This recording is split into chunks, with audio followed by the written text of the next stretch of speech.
தூத்துக்குடி அரசு மருத்துவமனையில் பணியில் இருந்த பயிற்சி மருத்துவரை தாக்கிய போதை இளைஞரை போலீசார் கைது செய்தனர். மது போதையில் மருத்துவர் மீது வெறிச்செயலில் ஈடுபட்டு அலறவிட்ட அதிர்ச்சி சம்பவத்தின் பின்னணி என்ன?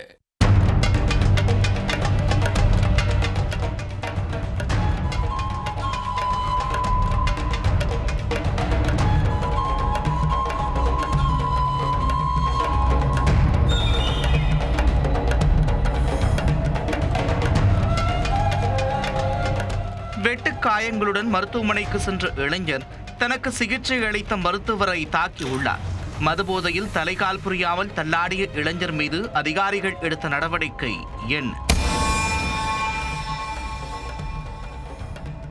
திருப்பூர் மாவட்டத்தைச் சேர்ந்த 28 வயதான மணிகண்ட பிரபு தூத்துக்குடி அரசு மருத்துவக் கல்லூரியில் முதுநிலை 2ஆம் ஆண்டு படித்து வருகிறார். மேலும் அதே மருத்துவமனையில் பயிற்சி மருத்துவராகவும் பணிபுரிந்து வருகிறார். கடந்த 11ஆம் தேதி மணிகண்ட பிரபு இரவு பணியில் இருந்துள்ளார். இரவு 12:30 மணியளவில் அவசர சிகிச்சை பிரிவுக்கு உடலில் வெட்டுக்காயங்களுடன் இளைஞர் ஒருவர் வந்துள்ளார். சிலர் தன்னை கத்தியால் குத்தி தாக்கியதாக மருத்துவர்களிடம் கூறியுள்ளார். மதுபோதையில் இருந்த அவருக்கு மணிகண்ட பிரபு சிகிச்சை அளித்து உள்நோயாளியாக அனுமதித்தார்.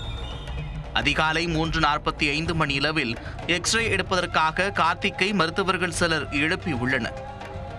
போதை தெளியாமல் இருந்த கார்த்திக் திடீரென்று ஆத்திரமடைந்துள்ளார். பயிற்சி மருத்துவர் மணிகண்ட பிரபுவை தாக்கியதுடன் கொலை செய்து விடுவதாகவும் மிரட்டியுள்ளார். மேலும் பணி செய்ய விடாமல் தடுத்து தகராறில் ஈடுபட்டுள்ளார். சம்பவத்தின் போது பணியில் இருந்த செவிலியர்களும் நோயாளிகளும் கடும் அதிர்ச்சியடைந்தனர். உடனே தென்பாக்கம் காவல் நிலையத்தில் தகவல் அளித்தனர். விரைந்து வந்த போலீசார் மதுபோதையில் அட்ராசிட்டியில் ஈடுபட்ட கார்த்திக்கை கைது செய்தனர்.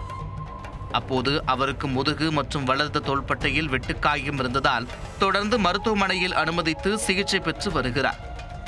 சிகிச்சை முடிந்து கார்த்திக் நீதிமன்றத்தில் ஆஜர்படுத்தப்பட்டு சிறையில் அடைக்கப்படுவார். அரசு மருத்துவமனையில் பணியில் இருந்த பயிற்சி மருத்துவரை மதுபோதை இளைஞர் தாக்கிய சம்பவம் தற்போது பெரும் அதிர்வலைகளை ஏற்படுத்தியுள்ளது. இரவு பணியில் வேலை பார்க்கும் மருத்துவர்களுக்கு உரிய பாதுகாப்பு அளிக்க வேண்டும் என்றும் கோரிக்கை எழுந்திருக்கிறது.